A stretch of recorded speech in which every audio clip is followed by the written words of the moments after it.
Oi, audiência do JTT Diário Especial, como vocês estão? Tudo bem? Comenta aqui, não tem como responder, Jana? Tem sim, comenta aqui embaixo do vídeo como que vocês estão, como que tá o coronavírus aí na sua região. Tá ficando em casa, se cuidem e não saiam de casa. Inclusive, esse é o JTT Especial Fique em Casa, beleza? Quero lembrar vocês para a gente começar aqui rapidamente. Daqui a pouco a gente vai ter aí o Raul e a Helenira com o debate de todo dia. Mas eu preciso lembrar que vocês podem mandar as pautas que vocês quiserem, que vocês acharem bom, o que está acontecendo. Bom, talvez vocês não estejam vendo acontecer muita coisa aí pelo bairro de vocês, né? Tá todo mundo em casa. Mas, de repente, vocês podem mandar uma crítica, uma sugestão, o que a gente pode modificar aqui no nosso jornal. Esse jornal é nosso, então você também pode ser responsável por mandar sua sugestão para nós aqui, ó. Tem o e-mail portal.desacato@gmail.com e tem o nosso WhatsApp, que é o 048 988077742. Assim também como você pode comentar neste ao vivo aqui que vocês estão assistindo e também mandar suas sugestões e pautas aqui nas nossas redes sociais. Olha só, a gente está em todas as redes sociais, você pode conferir aqui com a gente no nosso portal desacato.info, que você já conhece. Temos também o Insta, que é o @portaldesacato, Facebook portal.desacato e o YouTube portal.desacato. Também estamos no Twitter, que é o @desacatobrasil. Beleza, gente? Segue a gente lá, curta esse vídeo, comente esse vídeo, compartilhe muito esse ao vivo para toda essa informação chegar ao máximo possível de pessoas. Beleza? Vamos dar uma olhadinha ali no nosso portal. Vamos ver o que a gente tem aqui hoje. Ó, aqui já está a matéria que passou ontem no nosso JTT, com o vereador Marquito fazendo uma denúncia gravíssima que vai ser continuada hoje, mas pelo vereador Lino Pérez. Daqui a pouquinho você vai assistir. E é uma falta de respeito com o cidadão, com os cidadãos de Santa Catarina, de Florianópolis especificamente.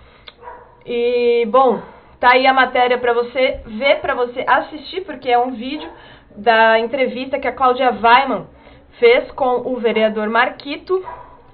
E daqui a pouco você também vai conferir aqui no JTT o depoimento, né, a denúncia que o vereador Lino Pérez também faz em relação a isso. Aqui no nosso portal, vamos ver o que a gente tem aqui. Estados Unidos retém respiradores comprados pela Bahia. Vamos ver o que é isso. Um carregamento de 600 respiradores artificiais comprado pelos estados do Nordeste acabou não chegando ao seu destino. O contrato foi assinado pelo governo da Bahia, representante da região, mas os respiradores ficaram retidos no aeroporto de Miami, nos Estados Unidos. Segundo o secretário da Casa Civil da Bahia, Bruno Dauster, a empresa cancelou o contrato e alegou apenas razões técnicas. Gente, ó, aqui fala depois que o estado, né, da Bahia, Bruno Dauster, está procurando outros respiradores. Enfim, não vou comentar nada sobre isso. Ó, tem um novo registro do coronavírus aqui em Santa Catarina, feito pelo governo, o governo estadual, né? Coronavírus. Boletim atualizado em Santa Catarina, 281 casos confirmados e 5 mortes. Isso foi ontem, né, dia 2 de abril, às 16h45, que foi a atualização da Secretaria de Saúde do Estado. Lembrando que a gente vai ter, com certeza, muitas subnotificações, né, de pessoas que foram contagiadas, mas não conseguiram ir no médico, não conseguiram ainda fazer o teste. E se existe um óbito antes de fazer o teste, a pessoa pode ser notificada ali na certidão de óbito, não como coronavírus, mas como qualquer outra doença. Isso já aconteceu, inclusive, com a tia de uma conhecida minha. É muito preocupante isso, né? Porque eu tenho certeza que são muitos mais casos do que 281. e talvez mais mortes também, né? Porque é isso, existem as subnotificações de pessoas que foram contaminadas, mas não conseguiram fazer o teste ainda. E, bom, se já tiver o óbito antes de fazer o teste, existe essa subnotificação. Aqui a gente tem, olha só, todos os municípios com as contagens aqui, né? Vamos procurar aqui. Florianópolis está com 71 casos. Vamos ver o maior aqui, pode ser Itajaí com 19, Joinville com 16, Criciúma com 23 casos, mas a capital de fato está aí bombando, né? 71 casos. Pois é, gente, vamos continuar aqui no nosso portal, vamos ver o que mais que tem aqui. Bolsonaristas tentam quebrar quarentena de indígenas com tiro. Gente, falta de respeito total. Eles querem descumprir a lei que eles mesmos criaram, afirma o cacique Babau. Bom, tem aí uma matéria para vocês conferirem no nosso portal. Eu não vou ler tudo aqui. Vamos ver o que mais que a gente tem aqui. Bolsonaro é denunciado por crime contra a humanidade em corte internacional. O voo do entardecer e a experiência estética do devir, por Carlos Weyman. Gente, lembrando que aqui tem todas as nossas produções, o que já foi produzido, né? Muitas coisas que estão aqui são produções do ano passado, porque esse ano, quando a gente ia iniciar as nossas produções, o coronavírus chegou primeiro, infelizmente. A gente está continuando as nossas produções de casa, né? Essa é minha casa. Todo dia recebo vocês aqui na minha casa e vocês me recebem aí na casa de vocês. A gente, inclusive, agradece muito pela audiência do nosso JTT. Aqui na outra reflexão, a gente tem muita coisa bem legal também, todos os nossos colunistas. Se você vê aí algum nome conhecido, dá uma olhadinha, acessa desacato.info, clica aí no nome da pessoa conhecida que você gosta de ler, e aí vai aparecer todos os textos dele ou dela, beleza? Todos os nossos colunistas. Gente, ó, aqui tem o nosso JTT que foi ontem, bem grandinho aqui para vocês darem uma olhada, beleza, gente? Ó, tem muita coisa nesse desacato.info, no nosso portal. Esse clipe aqui do MVBio tá muito legal. Se você ainda não assistiu, ó, confere aí, desacato.info, aqui embaixo na parte de cultura tem o clipe do MVBio, bem interessante, sobre o coronavírus, né? Como que é o coronavírus na favela? Pois é, enquanto tem os ricos indo de iates pro meio do Oceano Central, sei lá, aqui ó, milionários se isolam em iates de luxo para evitar coronavírus. Pois é, e como que é isso na favela, né? É bem interessante, dá uma olhadinha aí.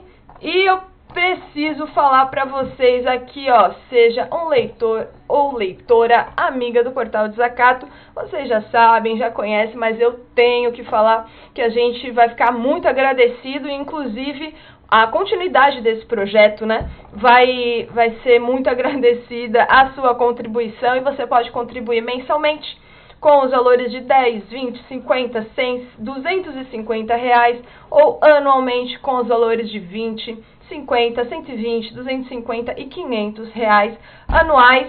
Poxa, eu queria aí depositar, sei lá, R$1.000, R$2.000 ou até R$1 milhão. Bom, você pode fazer isso, tá? Aqui, ó, tá a nossa conta com todos os dados aqui, e você pode enviar o seu comprovante para a nossa presidenta Rosângela Bion de Assis. Aqui tá o e-mail. Beleza, gente? Bom, vamos continuar aí com o Portal Desacato. Desculpa, vamos continuar aí com o JTT de portal. Hoje a gente deu uma boa conferida aqui, né? Eu vou mudar aqui minha câmera para vocês me verem melhor, certo? Achei que a Viola estava ali atrás, mas ela não tá. Gente, hoje no JTT a gente vai ter bastante coisa, né? Como sempre. Aqui vai continuar aqui as nossas redes sociais, tá? Se você esquecer de alguma, Tá aí para você lembrar. Hoje a gente tem o quê? O debate com a Helenira Vilela e com o Raul Fittipaldi. Eles falam sobre oração, jejum e outras pandemias. Gente, o que será que eles vão falar sobre oração, jejum e outras pandemias? Eu gostei. Eu, como uma ex-evangélica, achei prudente esse título. Vamos lá. Políticas de desencarceramento. Entrevista ao juiz de Joinville, que é o João Marcos Bush, no áudio do Sérgio Rones. Luz e água sem custos. A entrevista é da Ceci Merimum com a Rosângela Bion de Assis. E a Ceci, ela é a diretora do Sinergia, que é o Sindicato de Luz e Energia, né?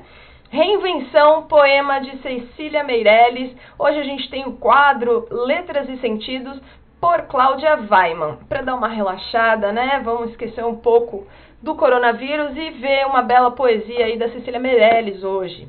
Os donos do poder não param. Conversa com o colunista Douglas Kowaleski. Quem entrevistou o Douglas foi o Raul Fittipaldi. Câmara aprovou 100 milhões para o asfaltamento rotineiro. Olha lá que a gente estava conversando, né? Mas houve cortes para a saúde e nada para habilitação e saneamento. Quem faz o depoimento aí, que é uma denúncia seríssima, é o vereador Lino Pérez. Assassinato de Zezico Guajajara, entrevista a Gilderlan Rodrigues, que é do CIMI Maranhão. Você deve ter ouvido aí falar de mais um assassinato do povo Guajajara. E quem dá essa denúncia aí é o Gilderlan Rodrigues, que é lá do CIMI de Maranhão, beleza, gente? Tem bastante coisa grave nesse JTT, seríssima, né? Que a gente tem que denunciar, a gente tem que falar. E, bom, ele tá aí pra você. Vamos começar agora com o debate do Raul Fittipaldi e da Helenira Vilela. Inclusive, você já deve ter percebido que hoje é um dia bem especial, não é só o JTT que é especial. Hoje é dia 3/4 e aniversário do nosso diretor executivo Raul Fittipaldi. A gente já mandou os nossos parabéns, mas nunca é demais, não é verdade? Muitas felicidades, meu querido, e vamos ficar aí com o JTT e ele, junto com ela. Até mais e segunda-feira a gente volta. Amanhã não esquece que é dia de cultura no nosso portal. Vai ter bastante coisa aí para você passar o seu sábado bem legal. E domingo, dia de retrospectiva. Bom, falei demais já. Tchau, tchau. 3, 2, 1, vamos lá! Parabéns pra você! Hoje é dia do aniversário do Raul Fittipaldi! Me enganou, isso não estava no script, não estava no roteiro. O mais importante do dia foi o Portal do Zacato, olha só. É porque eu não vou pagar mais passagem de ônibus. Assim que nós tivermos ônibus novamente. Assim que nós tivermos ônibus, espero chegar lá, eu não vou pagar mais. Bom dia, Jana Machado. Estamos gravando isto 10 horas e 21 minutos desta sexta-feira para o programa JTT especial. Na verdade não é especial, né? Já me corrigiu a nossa diretora-geral. JTT Diário Fica em Casa, que vai à noite com a apresentação belíssima da nossa Jana Machado. Helenira Vilela, que coisa! Você já fez jejum hoje? Você já orou? Então... Pois é, né? Como é que pode? Eu estava me dando conta que duas das propostas mais absurdas desse povo, né, que é o jejum e a abstinência sexual, eles estão impondo para a gente por, né? Quem afinal de contas não é casado está indo da abstinência sexual porque está no isolamento. A Damares conseguiu. E aí eles matam o povo de fome porque não paga o tal do seguro quarentena, que eles dão um nome horroroso de Corona Voucher, e aí depois diz que jejum é a proposta para tentar, sei lá, convencer Deus a tirar a gente da pandemia. Como assim? Por favor. Várias questões a respeito dessa loucura. Bom, se você quer orar, você acredita na oração, se reforça seu espírito, ore todo o tempo que quiser. Agora, não faça jejum. Justamente, nós precisamos manter uma alimentação saudável, nos manter fortes em casa, inclusive para poder fazer exercícios, nos hidratar bem. Você vê que nós aqui com a Helenira sempre estamos bebendo alguma coisa, um pouquinho de água, um suco. Se hidrate, se cuide, se alimente. Não escute coisas que não são ditas por cientistas, né? Por é que cientistas, por sanitaristas. Bem nesse momento você vai dizer para as pessoas o contrário do que... vamos lá, é isso que você falou, é a indicação de todos os médicos, todos os cientistas, você precisa do seu sistema imunológico forte nesse momento. O que faz o sistema imunológico forte? Tem que dar um jeito, nem que seja na janela, na hora de pegar sol, tem que tomar água, tem que se alimentar bem. Meu Deus do céu, aí o irresponsável vai para a TV. Realmente, claro, se você medita, se você ora, se isso faz bem para você, isso fortalece também o sistema imunológico, é verdade. Agora, gente, tem a responsabilidade na posição. Infelizmente, a gente nunca vai poder ajudar a notícia. Hoje, finalmente, o Bolsonaro fez uma declaração que é condizente com o cargo que ele ocupa. Será que algum dia...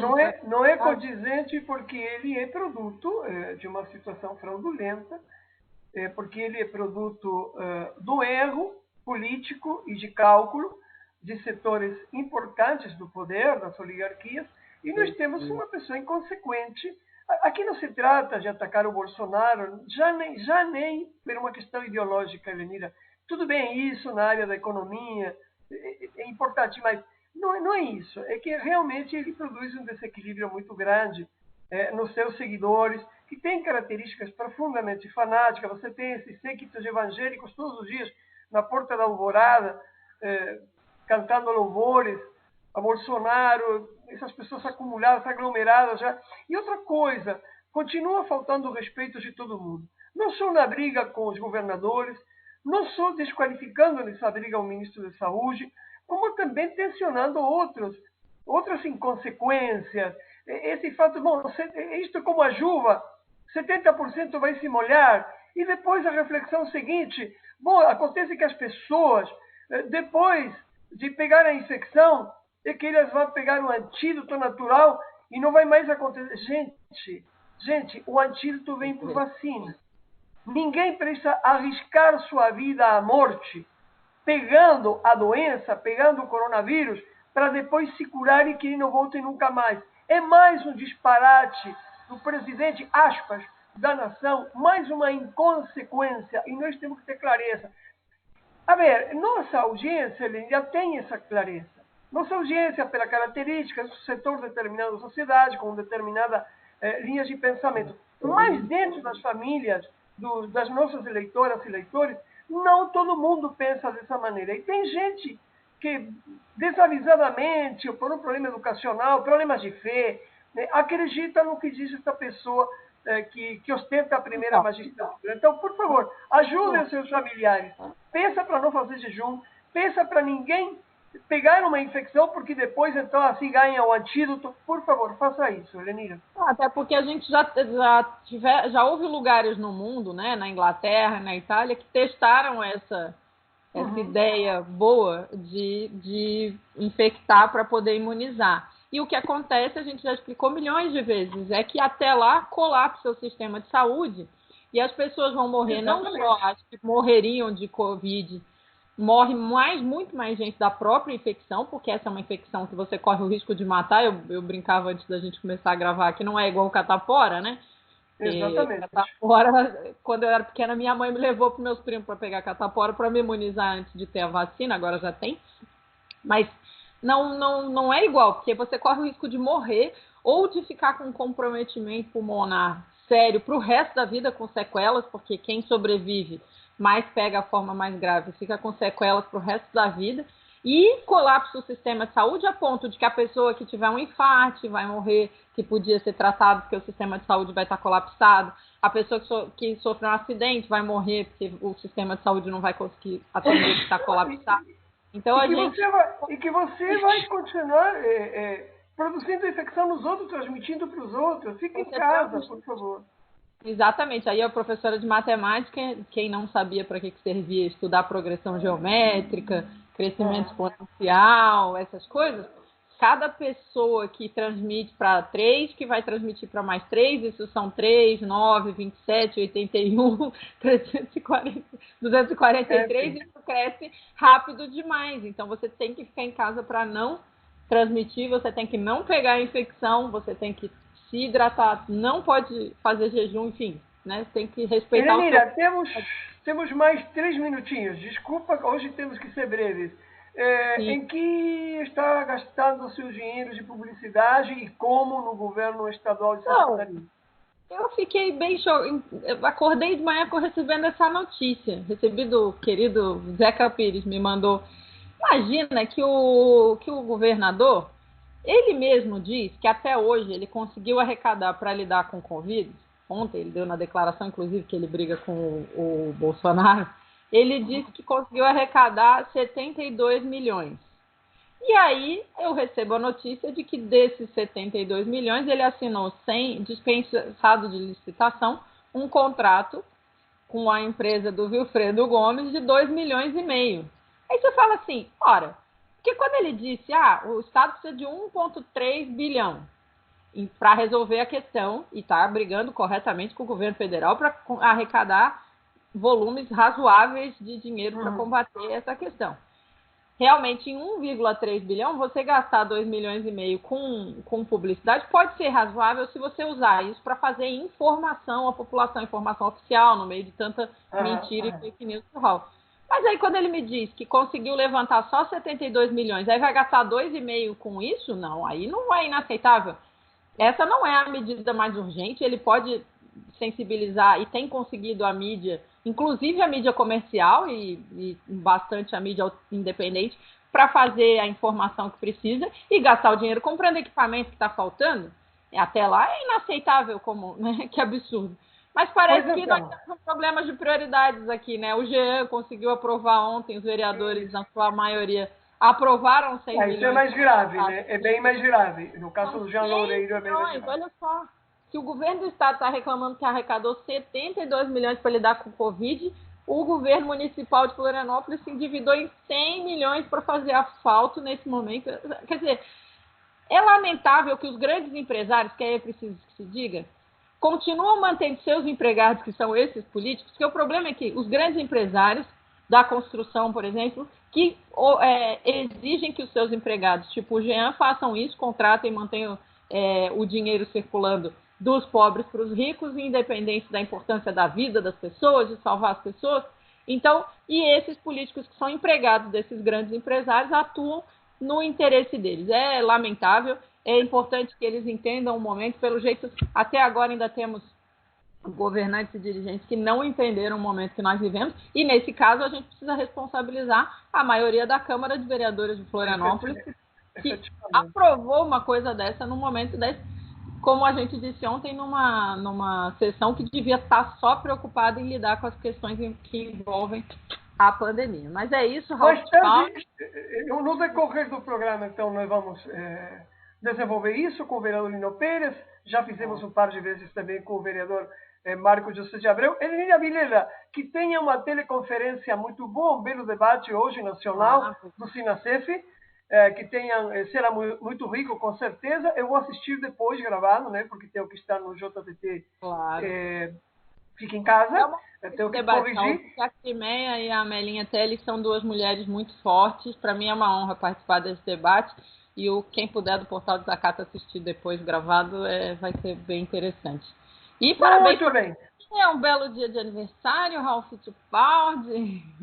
Muito obrigado. Comemorar aí do jeito que der, tomando seu mate, com seus cachorros, conversando com os amigos via internet, né? Segunda-feira a gente se encontra, Nira. Bom fim de semana para ti. Um abraço. Bom final de semana, gente. Parabéns, Raul.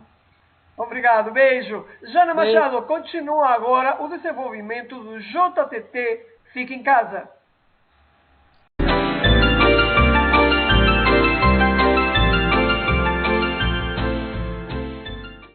Oi, gente! O escrito de hoje é de Cecília Meirelles e se chama Reinvenção.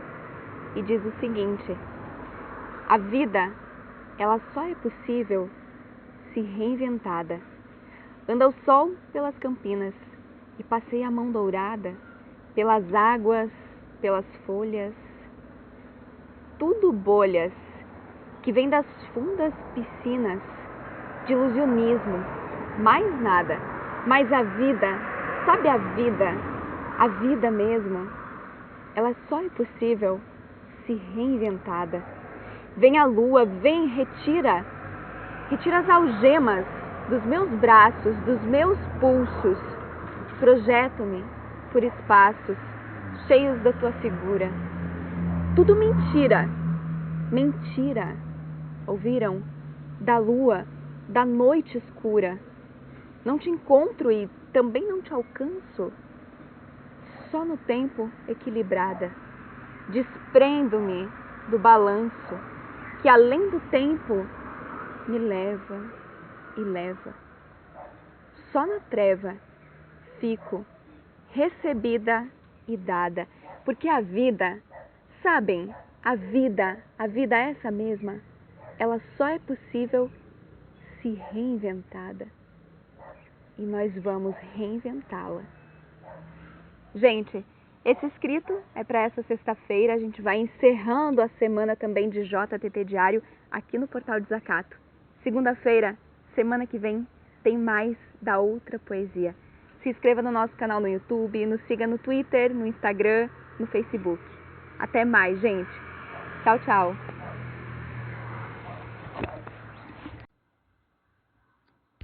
Ontem, quinta-feira, durante 8 horas, pasme, 8 horas, a Câmara Municipal de Florianópolis aprovou 2 projetos em torno de 100 milhões de reais. Sabe para quê? Para obras do asfaltaço, que o Jean, não o Jean esse que está dedicado à cidade, mas aquele outro Jean que está preocupado no ano eleitoral, vai garantir as suas obras, que não são prioritárias nesse momento, que tem que estar dedicado a saneamento das populações de periferia, porque é lá que a população está sofrendo, sem infraestrutura, falta de água, passando fome, etc. Então, se tivesse algum empréstimo que vem do BID, do Badesc, tem que ser dedicado prioritariamente para essas áreas e comunidades esquecidas, cuja, inclusive, algumas ocupações, por desespero de habitação, acabam ocupando algumas áreas, e o senhor Jean manda a polícia, como fez no ano passado e no ano retrasado, na Marielle, que está aqui no maciço do Morro da Cruz, e também no Vila Esperança e Ingleses. Então, eu quero lamentar, e vai ser uma notícia do Brasil inteiro, a Prefeitura de Florianópolis, durante quase 8 horas, se dedicando a aprovar uma obra que é rotineira e não discutiu o centro, que é a saúde. Ou seja, e ele cortou, contingenciou 25 milhões no Fundo Municipal de Saúde. Então, que dinheiro é esse que vocês estão se referindo? Não é sério essa prefeitura dedicando nós lá, vereadores, dedicando a obras que não são prioritárias. Então, eu acho que nós temos que fazer e urgentemente um orçamento emergencial estratégico, concentrar todos os nossos esforços para aplacar essa pandemia aqui em Florianópolis.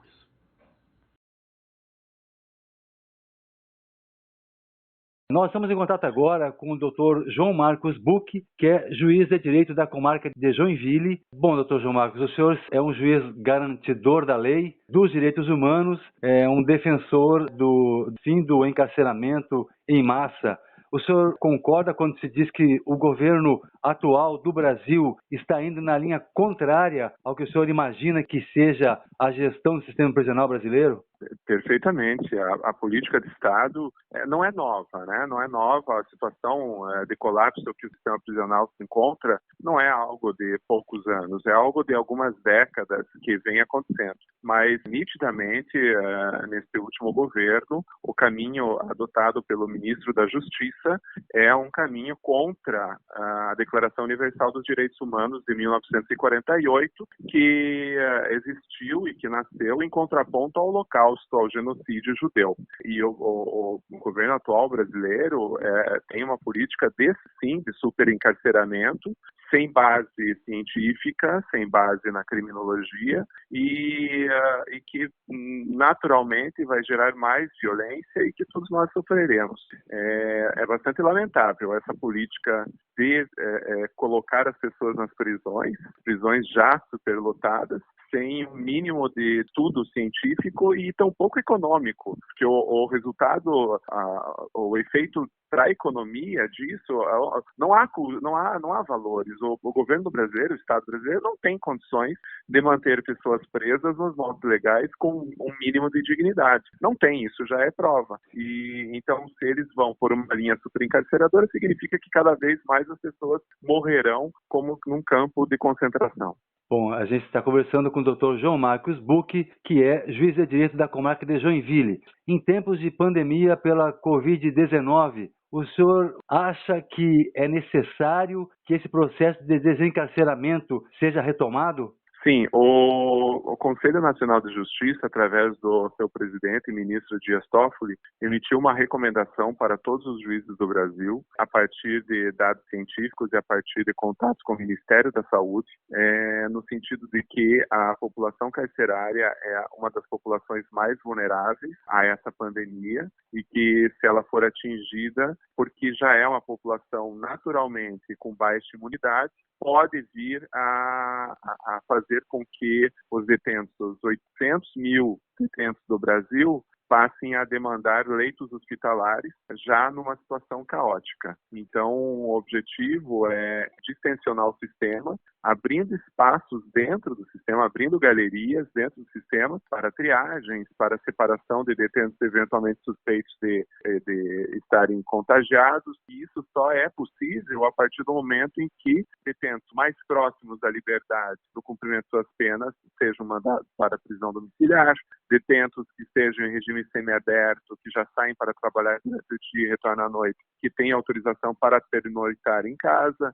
E a partir disso, a partir dessa distensão, é possível abrir espaços dentro de unidades prisionais e é possível, então, seguir os protocolos sanitários no sentido de, primeiro, prevenir que o vírus não entre nas unidades prisionais e, segundo, se eventualmente entrar, imediatamente destacar e pegar aquela pessoa que está com sintomas, fazer uma separação e fazer os encaminhamentos médicos, o que atualmente não havia essa possibilidade. Então, a recomendação do ministro Dias Toffoli veio nesse sentido. O senhor percebe que, em nível de governo de Estado, aqui em Santa Catarina, já foi tomada alguma decisão nesse sentido?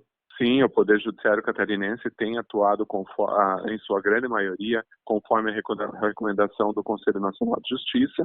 Eu, particularmente, aqui em diálogo com o Ministério Público, com a direção prisional, com a Polícia Militar, fiz análise de muitos casos de pessoas sem periculosidade, pessoas que já saíam para trabalhar durante o dia e retornavam à noite, determinando, então, que elas passem a cumprir a sua pena domiciliarmente. A partir disso, galerias foram abertas, tanto no Presídio Regional de Joinville quanto na penitenciária, exatamente para possibilitar aquele protocolo, aquele fluxo de eventual detento que venha a estar infectado.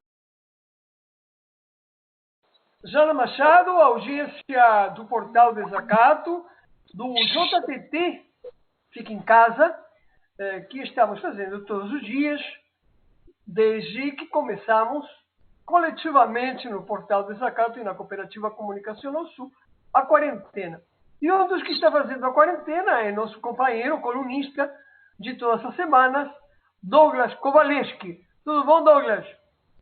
Olá, Raul, tudo bem? Estamos aqui fechados, estou em Curitiba, cuidando de familiares da minha esposa e cuidando do bebê também, então, assim, tá bem agitado aqui, mas firmes e fortes em casa. Pois então, esta semana a tua coluna falava que os donos do poder não descansam. Por que não descansam? O que eles estão fazendo, Douglas? Então, isso é incrível a gente perceber como é que pode, numa situação do ponto de vista humanitário terrível como essa que estamos vivendo, né, está sendo utilizada por um desgoverno desses para roubar direitos e para, assim, para mim é muito evidente que esse governo está, por exemplo, quando impediu o acesso à informação, né, que acabou com a lei do acesso à informação, já rapidamente uma empresa que financiou a campanha do Henrique Mandetta, né, já fez uma venda enorme de máscaras a um preço super elevado, tudo sem licitação. Então, esse estado de calamidade, ele permite que várias coisas sejam feitas, né, sem licitação, sem passar pelo espaço burocrático que se tem, né? E, assim, é muito interessante a gente olhar para isso. É claro que, numa visão humanitária, né, a gente poderia agora estar dizendo, não, esqueçamos a luta de classes, vamos dizer que esse é um momento para nos ajudar, para não ter classe, para não ter problema nenhum, né, para não ficar evidenciando essas questões que dividem, né? No entanto, a gente percebe que a burguesia está tentando utilizar de uma maneira extremamente afobada o momento da crise para quê? Para desmontar com o restante dos serviços públicos, utilizando isso para o quê? Para tirar salário de servidores públicos, utilizando isso para você extinguir o mínimo de segurança social que tem em troco de esmolas, né? Em troco de pequenas ajudas que estão dando. Mas, Douglas, por favor. Também na empresa privada, ontem, uma empresa de Gaspar, a empresa de ônibus de Gaspar, de ônibus municipais de Gaspar, acho que é privada. Sim. Agora me paira a dúvida no ar, né? Mas demitiu a todos os funcionários. Como a Gaspar não há mobilidade, né? A quarentena demitiu todos eles. O que poderá fazer? Depois da quarentena retomá-los por um salário menor? Pode ser isso? Ou seja, exatamente. A precarização, a narrativa do governo federal, ela vem fazendo o quê? Ela vem jogando com que as empresas podem... Parece que agora vai sair de fato aquela medida provisória que permite a suspensão dos contratos de trabalho, né? Então, assim, uma coisa que a gente está vendo aqui, que eu quero até aproveitar para estar falando, que assim, as primeiras mortes em São Paulo aconteceram todas na rede hospitalar privada. Privada. Não sei se você... E assim, um lugar onde não tem grande regulação, onde as notificações são extremamente mal feitas, né? E agora o que se está solicitando é que o SUS tenha uma fila única e que todos os leitos públicos ou privados sejam liberados para o SUS, né? O que eu acho que vai ser difícil. Até no Rio de Janeiro, uma grande rede hospitalar está fazendo um hospital de campanha para colocar os pobres, obviamente, que não vão incomodar nos leitos privados, né? Mas aí, assim, o chato é ter que, nesse momento, tá evidenciando coisas que, assim, não deviam estar na pauta, né? Agora devia ser a solidariedade, devia ser a ajuda, devia ser quem tem mais ajudar quem tem menos, né? Tem gente ficando sem comida, sem abrigo, muitas vezes. E o que acontece, assim, são interesses dessa burguesia tacanha que está governando o Brasil, simplesmente fazendo gato e sapato. E aí, assim, a matéria está fundamentada na ideia principal, é que o quê? Simplesmente Bolsonaro, ao arrepio do seu ministério, né, que por mais que seja extremamente ruim e incompetente, está sendo menos ruim do que ele próprio, né, do que o Bolsonaro, vai dar uma orientação para as pessoas voltarem ao trabalho, né? Vai dar uma orientação que a crise econômica vai ser muito pior. Justamente por quê? Porque alguns grandes empresários, incluindo o velho da Van, incluindo o do Madeiro, e alguns outros empresários do Brasil foram lá e falaram, olha, o Brasil não pode parar e tem que acabar com essa restrição. Então, assim, quem manda efetivamente no Brasil não é governo, não é nada, e sim a burguesia. E aí a gente vê como Lenin estava correto na sua leitura, né? O chato é saber disso num momento desses, né, Raul? Então, assim, Raul e a audiência toda aí, eu acho que é um momento de mobilização. Eu tive lendo o Florestan Fernandes nessa quarentena e acho que, assim, tem a questão das oportunidades históricas que a gente tem que estar olhando no meio dessa crise, né? Eu acho que é importante a classe se organizar online, é preciso a gente estar discutindo coisas, estudando, falando, porque essa brecha que está se abrindo, por mais que esteja sendo utilizada pela burguesia para tirar direitos, ela também vai servir e deve servir para que a gente olhe, de fato, o quanto o capitalismo é incompatível com a vida, com a qualidade de vida e com a saúde, né?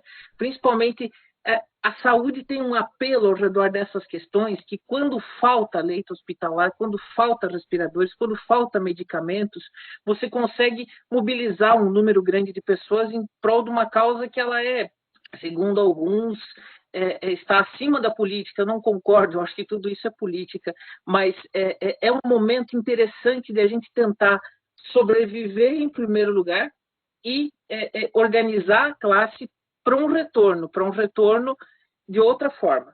De outra maneira. Douglas, finalmente, uma questão, uma observação do cotidiano, uma crônica do cotidiano. Como estão os panelaços em Curitiba? Você que está estes dias em Curitiba. Aqui onde eu estou, nada. Tenho batido panela sozinho, até por um ato de resistência, não que eu acho que bater panela seja uma grande coisa, mas aqui, inclusive em Florianópolis, eu não estava tentando para isso, mas sempre ouvi as panelas. E aqui não há um ruído de panela às 8h30 da noite, Raul. Nada. Eu estou aqui no centro de Curitiba, em frente... Eu estou aqui no centro de Curitiba. A sua república. Desculpa. Exatamente. Eu estou aqui no centro de Curitiba, em frente ao Colégio Estadual, e de fato aqui não se ouve um ruído de nada em lugar nenhum da cidade. Curitiba Bom, é aquela coisa. Parece que Curitiba continua, então, respeitando a república específica, especial, distinta que lá foi criada a partir do Sérgio Moro e de outros grupos do Poder Judiciário. Douglas Kowalewski, muito obrigado. A gente se encontra de novo na próxima semana. Primeiro aparecem seus escritos, sempre, com todos os leitores que o seguem, e depois nos encontramos desta maneira no JTT Diário especial. Fica em casa. Na verdade, não é especial, é a situação que temos hoje em dia. O JTT, evidentemente, de todas as pessoas responsáveis que compomos, colunistas, repórteres, jornalistas, cooperados, cooperadas, a cooperativa, que estão fazendo jornalismo em casa, como deve ser. Fique em casa, cuidando do João Pedro, da sua companheira, da toda a sua família. Um grande abraço, Douglas, obrigado. Um grande abraço, fique em casa. Isso aí. Olá, audiência do JTT Diário Especial de Quarentena. A nossa pauta vai ser tarifa de energia elétrica, de água também. E para isso nós vamos conversar com a diretora do Sinergia, que também é representante da Intersul no Conselho Nacional dos Eletricitários, a Cici Merim. Tudo bem, Cici? Bom dia, Rosângela. Bom falar contigo. Nesses dias de isolamento, a gente gosta de ver as pessoas queridas. Então, esse programa está sendo uma forma da gente continuar abraçando, entrando em contato, enfim, trocando afetos com todas as nossas fontes, né, os nossos amigos, os nossos colaboradores. Por isso a gente precisou encontrar um formato, por isso que ele é especial, né, porque a gente está fazendo da forma que agora é possível e seguro, né, para todas nós. Então, Cici, você vai falar de um tema que é importante para todo mundo que está em isolamento. Manter a energia elétrica, né, e o fornecimento de água, sem que isso onere os trabalhadores e até as pessoas que, numa situação de crise mundial, em que as fontes de renda todas, sem exceção, estão ameaçadas. Perfeito. Nós, no Coletivo Nacional dos Eletricitários, na Intersul, no Sinergia, nos coletivos dos quais a gente participa aqui em Santa Catarina, em nível nacional, temos uma preocupação bastante grande, além de todas as outras que dizem respeito à saúde, à segurança das pessoas em tempo de pandemia, principalmente com a segurança energética, porque nesse momento é impossível a gente pensar numa família ter a sua energia cortada por inadimplência, né? Então, sabendo que a economia já está sofrendo, né? Sabendo que o isolamento social nos traz uma série de contingências ao ficarmos dentro de casa, a gente está trazendo, então, na discussão nacional e na discussão do Estado de Santa Catarina, as propostas dos eletricitários para a manutenção da segurança energética dos trabalhadores. Nós também participamos da Plataforma Operária Camponesa de Água e Energia, é uma plataforma nacional que reúne várias instituições, como movimentos sociais, federações de trabalhadores, enfim. Nessa plataforma também a gente faz uma série de sugestões e propostas de políticas públicas que os governos possam adotar para ajudar a resolver esse problema que já está nos assolando e que vai piorar ainda no decorrer dos próximos meses, pelo que a gente está percebendo. Então, Cici, eu queria que você falasse como é que está caminhando essa questão da proposta de não somente, né, não cortar o fornecimento, mas de garantir mesmo que as pessoas tenham abonadas essas contas. Como é que está essa tramitação das propostas e conta pra gente. Perfeito.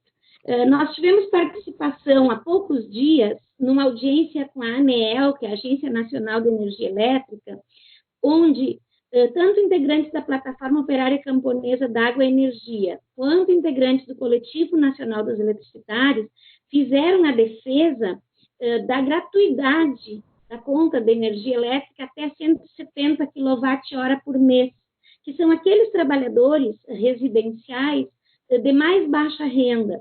E os rurais também, isso atingiria quase 70 milhões de brasileiros, se for aprovada uma proposta de gratuidade durante o período da pandemia, em que estivermos aí, né, com a calamidade pública. Por que a gente está pedindo a gratuidade e não simplesmente o não corte?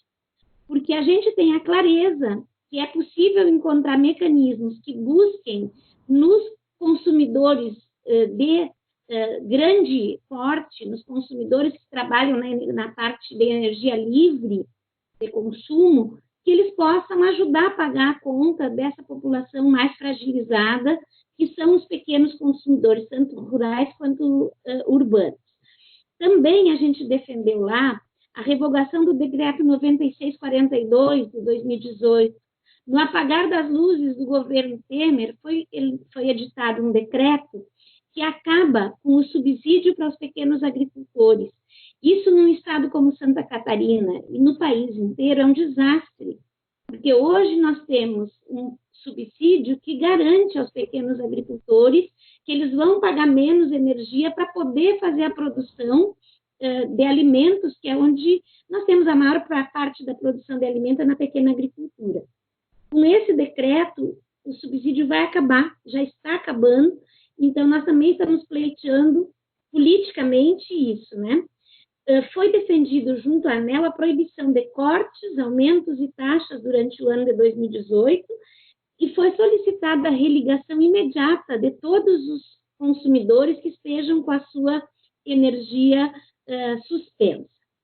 Isso dentro da parte da energia elétrica, né? Por outro lado, a gente tem também a questão dos demais insumos que são fundamentais, como água, saneamento, e também por aí tem uma grande luta para ser feita. Exatamente. Será que podemos considerar que o PL, que foi assinado, eu não sei se pela totalidade, mas pela grande maioria dos deputados de Santa Catarina, podemos avaliar como um passo favorável, positivo nessa caminhada? Sem dúvida. Ele foi aprovado na forma de emenda substitutiva, né? Foram 4 projetos de lei que foram juntados e proíbem o corte de energia, água, esgoto e gás até 31 de dezembro. E suspende a cobrança dessas contas durante março e abril. No nosso entendimento, é um avanço, atende ao que os movimentos sociais vinham reivindicando, mas ainda é pouco, porque ele também prevê o pagamento dessas contas em parcelas posteriormente. Então, a gente gostaria de ampliar, né? Ampliar para que durante esses meses isso pudesse ser patrocinado pelo governo, seja por intermédio dos seus bancos públicos, seja por intermédio do BNDES, seja por intermédio de uma linha especial de assistência, assim como nós temos a proposta da renda mínima de cidadania que o Congresso aprovou, deve ser parte das propostas do governo também uma ajuda para que as distribuidoras de energia, as empresas de água, as empresas de esgoto não possam arcar sozinhas com essa conta, mas também que não venha a ser cobrado da população. Correto. Te agradeço muito as informações. Jana Machado, Raul Fittipaldi, a gente volta agora com uma entrevista com uma liderança do Conselho Indigenista Missionário, o CIMI, mas da região do Maranhão, né? A gente tem uma aliança muito bonita, inclusive, com o Conselho Indigenista Missionário, temos aí um JTT indigenista e um programa mensal que é o Vida em Resistência, que é editado, produzido também junto com a Júlia Sajorato, nossa jornalista aí do Portal de Zacato, que retrata também a vida dos povos indígenas do Brasil, né, de todas as partes do Brasil e também fora dele. Mas hoje a gente vai falar sobre um tema bastante triste, que é mais um assassinato de uma liderança indígena, né, uma questão que tem acontecido aí historicamente, mas na atualidade também com a forma de governo que a gente tem aí, isso tem avançado. E a gente vai conversar então com o Gilderlan Rodrigues, né, do CIMI do Maranhão. Boa tarde, Gilderlan, seja bem-vindo ao nosso Portal de Zacato. Conta pra gente um pouquinho sobre o assassinato dessa liderança aí, o Zezico Guajajara, né? Boa tarde, obrigado pela oportunidade, né? Acho que é um tema bastante pertinente para a gente conversar, né? Não só pela fatalidade que aconteceu agora com o Zezico Guajajara, mas também por todo o histórico, né, de violência contra os povos indígenas no Brasil e em especial aqui no Maranhão. Então, o Zezico Guajajara é uma grande liderança do povo Guajajara, né, da terra indígena Araribóia, na região de Arame, né, que é uma região um pouco mais ao centro-oeste da terra indígena. Então, a gente, né, assim, recebemos com muita tristeza a notícia desse assassinato, né, porque era uma pessoa que contribuía bastante na preservação do território, né, diga isso nos períodos das queimadas, né, contra as invasões madeireiras. Então, uma liderança indígena bastante visado pelo trabalho de proteção territorial que fazia dentro do seu território, né.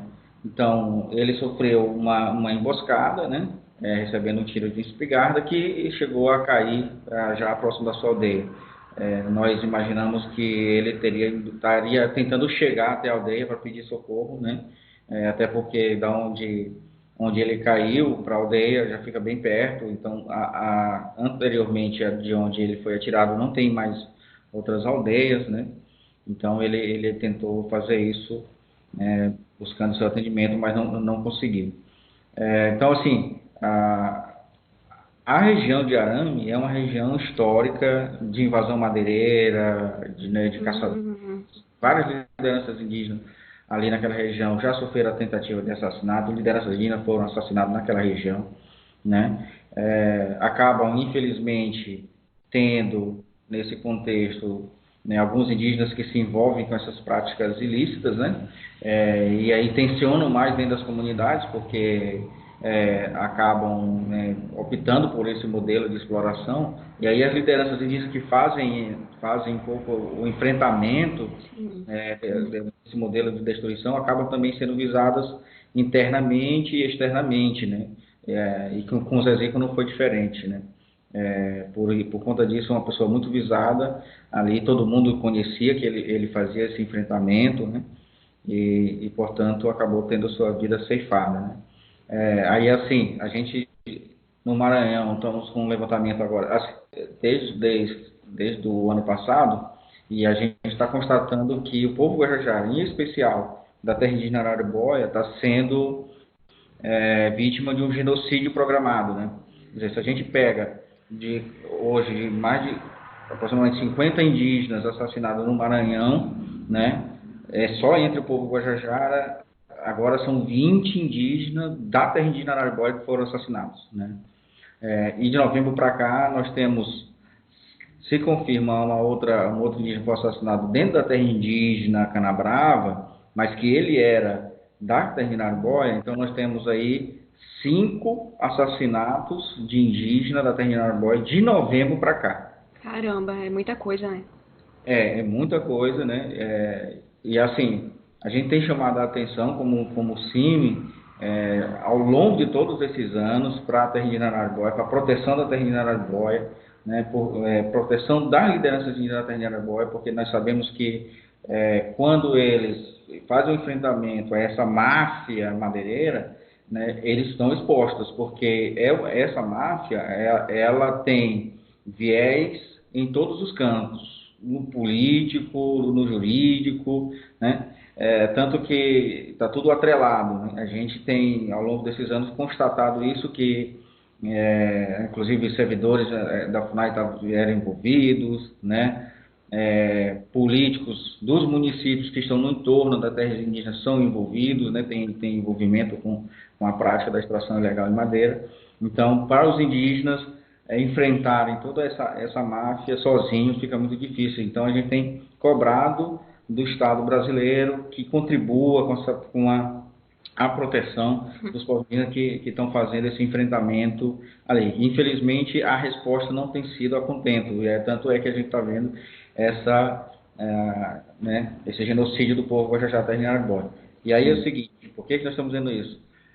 Desde em 2018, o Ministério Público Federal de Imperatriz, né, peticionou uma ação civil pública pedindo que fosse criado um plano de proteção territorial para a terra indígena Araribóia, né, que os agentes, né, da FUNAI, do Estado, tivessem condições para montar o plano, para fazer as operações mensais no território Araribóia e no território do Povo Gavião, né? Só que aí esse pedido foi negado, né, pela juiz de primeira instância aqui de Imperatriz, né, alegando que eu não poderia fazer isso, poderia ser abrir precedente, o Estado não poderia ser obrigado a fazer isso.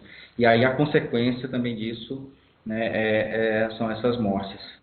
E aí outra questão que a gente também questiona, também desde o ano passado, é que depois do assassinato das duas lideranças indígenas na terra indígena Canabrava, o Ministério da Justiça mandou a Força Nacional para o Maranhão, né, como uma resposta aos assassinatos. Só que ele limitou a ação da Força Nacional no Maranhão, a terra indígena Canabrava. Não digo que a terra indígena Canabrava não tenha a sua necessidade também de ter a sua proteção. Mas, em relação à terra indígena Araribóia, a situação de Canabrava ela é menos preocupante do que Araribóia, né? Quer dizer, Araribóia tem um histórico ao longo de muitos anos de indígenas sendo assassinados por conta da exploração madeireira, né? Araribóia tem a presença dos Auá não contratados dentro dessa área, são um povo livre, né, que está aí vivendo, que não quer contato com a sociedade. Então, são aspectos específicos dessa terra indígena que poderia o Estado brasileiro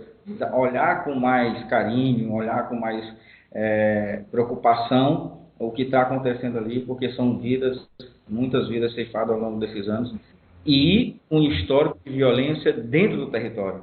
Se você pega 2017, o assassinato de Tomé Guajajara, né, foi por uma invasão dos madeireiros dentro do território. Eles invadiram, até hoje a comunidade, né, da Lagoa Comprida, que fica no coração da terra indígena Araribóia, ela é ameaçada.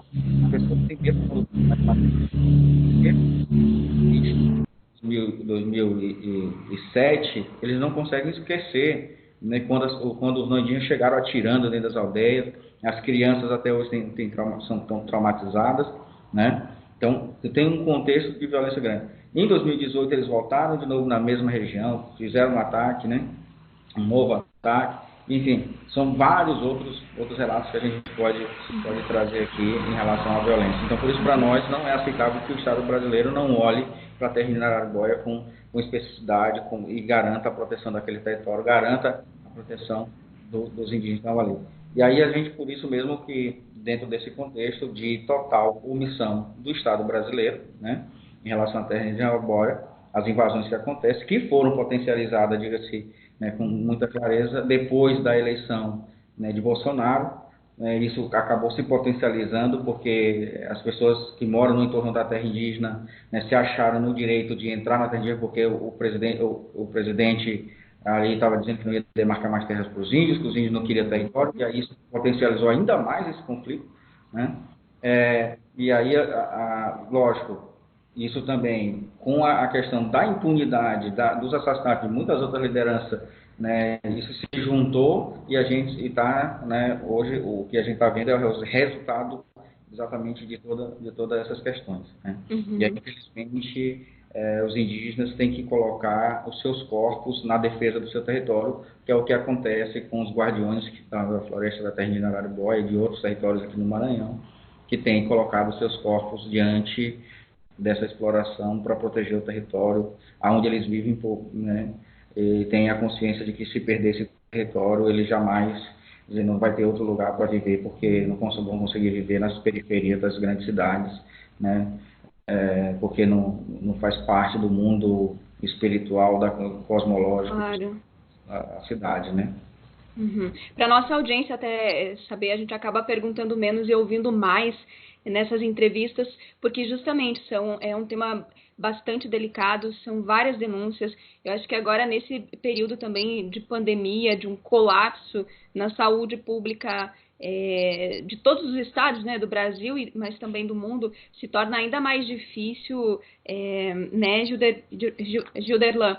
a gente fazer também, chegar até as comunidades, acho que essa tem sido uma grande dificuldade de vocês, talvez, para conversar com os povos indígenas também, que estão ainda mais fragilizados nesse momento, nesse contexto, e especialmente porque nós temos aí o governo Bolsonaro que acabou legalizando toda essa violência que é histórica.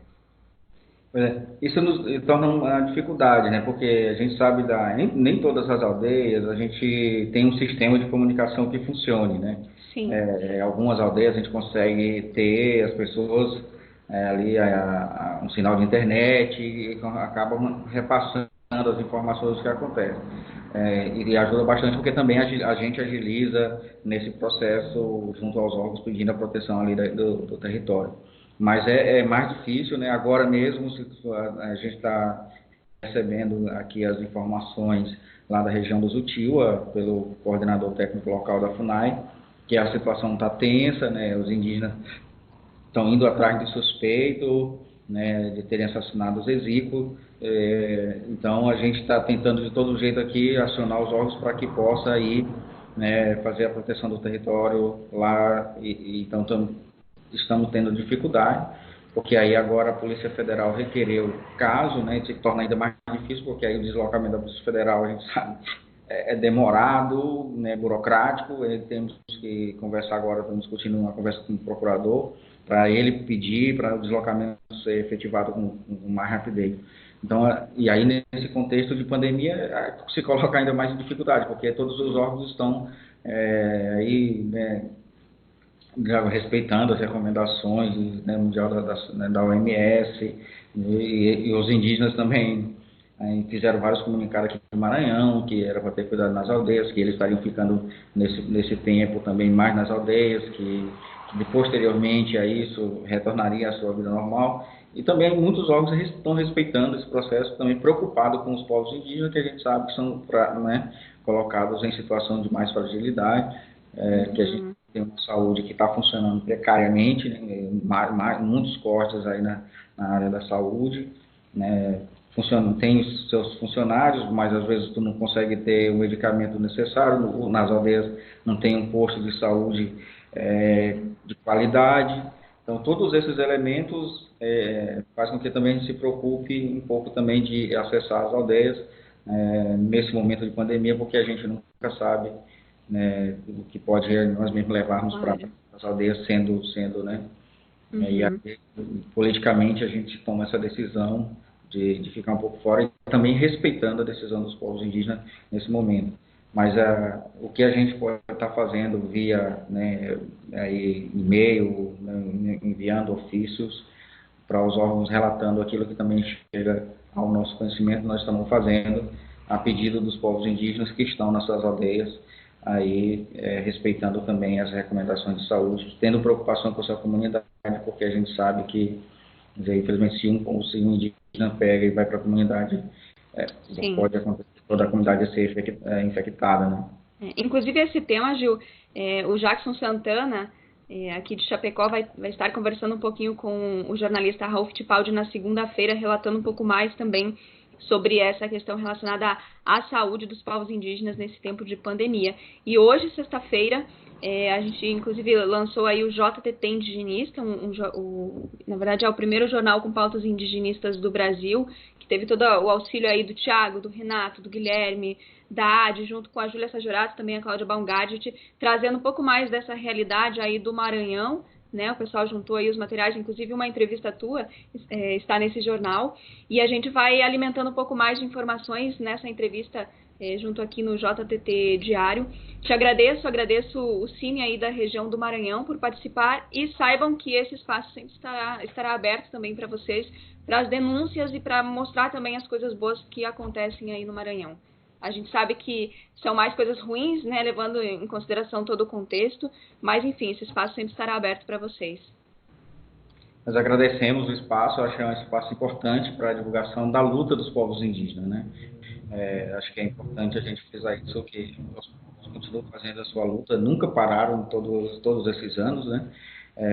E vão continuar fazendo porque os seus territórios, eles estão né, sendo o elemento de cobiça daqueles que querem explorar os territórios, né, seja para mineração, seja para exploração madeireira, seja para o arrendamento.